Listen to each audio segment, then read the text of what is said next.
Hi, Aaron. Thanks for taking the time to get together. Wanted to share a little bit about your career development in cybersecurity. You took the course, you teach the course. I know you have a great job in the field. So let me start by asking you, how did you get into cyber at all? Good question. I was looking for a career. I liked computers, but I didn't really know much about cyber in particular.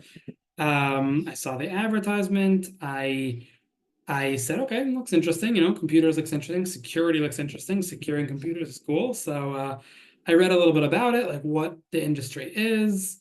Um, I did like a little bit of like a little programming, like spent a few hours on YouTube doing some programming stuff just to be like, do I like computer work or not? And the answer was, yeah, it's cool. And then I just threw myself in. So my first course, my first really enter to cybersecurity was the CyberWise course. What were you doing before that? Learning. You and Kylo, you're in the mirror, right? Yep. Okay, great. Let me ask you a personal question. Are you still learning? Like, would you get to learn it all? I'm sure you're really busy. Yeah, your schedule changes. I mean, first of all, I should say I know people who work in cyber, but they would work American hours. Like again, I'm in Israel, so they work Israeli evenings, and they get to have a full first Seder in the morning. There are people like that. That's not my job. My job is Israeli, regular time. But I get a night Seder in the evening, so your schedule changes. Kol hakavod. So I think you work for a really great company, an important one that nobody's ever heard of, but it's like in the top, whatever. So it's called Accenture, right? Tell me what you do there and what it's all about. And we work with it's a business consulting company. Specifically, what I do is my job is application security testing. That means anyone who has a website or a web application or a mobile application or anything that communicates with anything over the internet, basically, we test that.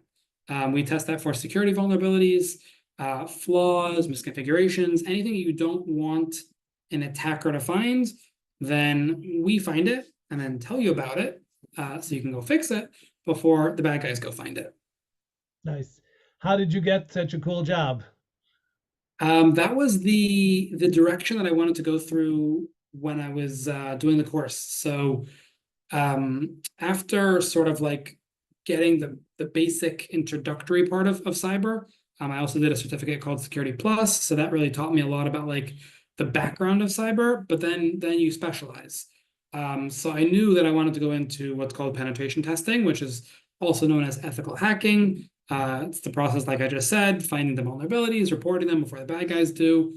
So I did that. I worked towards some certificates in that speciality, and I got my first job doing that as a penetration tester. And that was for a smaller company in Israel. And after a few years, then I moved to a larger company and decided that I want to focus in web applications specifically. So websites specifically. Great.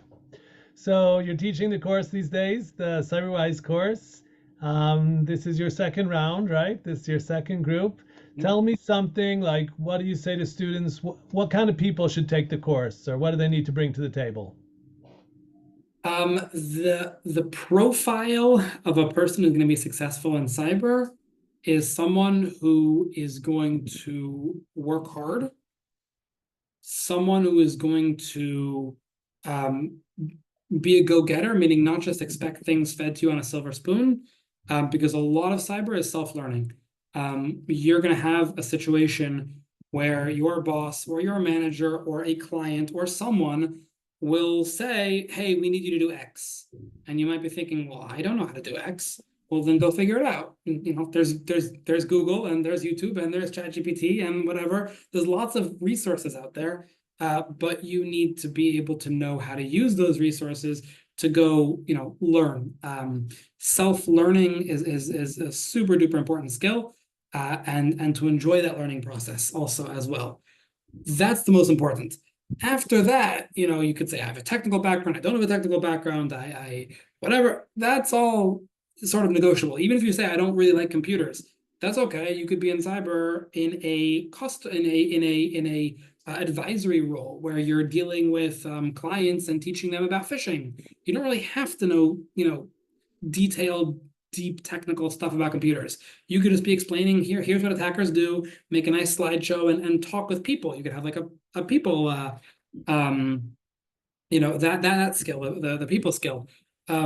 So I don't really think that there's like one like, okay, you have to do this, except for work hard, like learning, and be able to be motivated.